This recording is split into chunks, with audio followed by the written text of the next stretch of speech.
আসসালামু আলাইকুম। আশা করি সবাই ভালো আছেন। আমি অনেক দিন যাবৎ হলো এই চ্যানেলে ভিডিও আপলোড দেই না।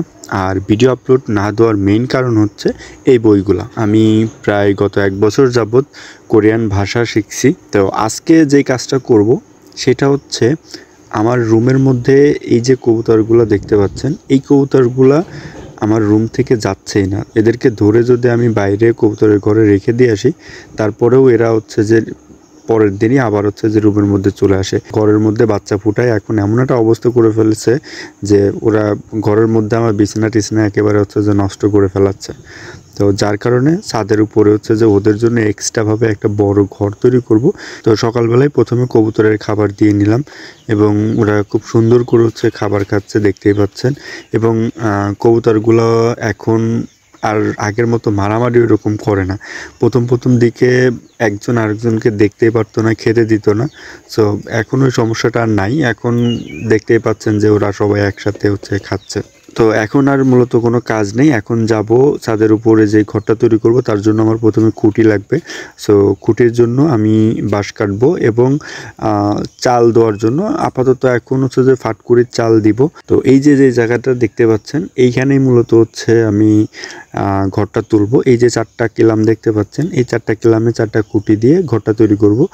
আর ওই যে পাশে যে কবুতরটা দেখতে পাচ্ছেন, এই ওদের জ্বালাই হচ্ছে যে আমার এই ঘরটা তৈরি করা লাগে। প্রথমে হচ্ছে যে আমি খুঁটিগুলো তৈরি করে নিই এবং এরপরে চাল তৈরি করার জন্য যে বাতাগুলা লাগে সেই বাতাগুলো আমি রেডি করে নিব।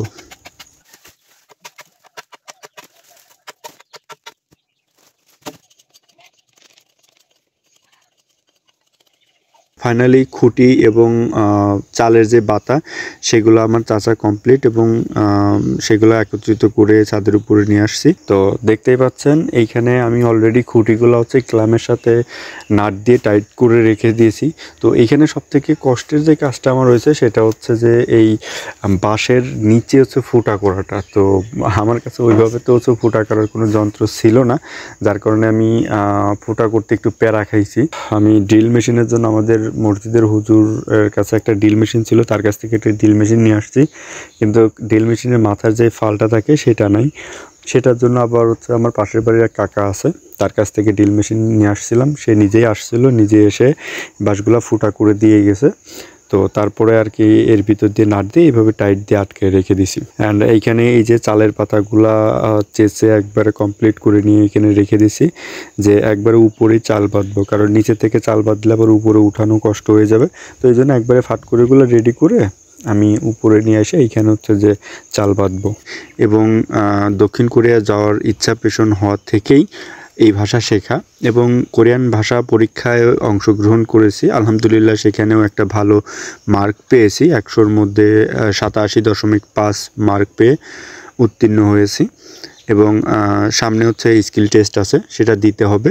সো তারপরে মেডিকেল, তারপরে হচ্ছে ইনশাল্লাহ যদি হচ্ছে যে আল্লাহ তাআলা হচ্ছে কপালে দক্ষিণ কোরিয়ায় রেখে থাকে তাহলে ইনশাল্লাহ যাব। তো সবাই দোয়া করবেন যেন আমি দক্ষিণ কোরিয়াতে যেতে পারি। তো এই তো আজকের ভিডিও। তো ইনশাল্লাহ আমি কালকের মধ্যেই চালটা রেডি করে ফেলবো এবং এই ঘর তৈরি করতে আমার কীরকম কী খরচ হলো সেটা টোটালি আপনাদের সাথে শেয়ার করে দিব।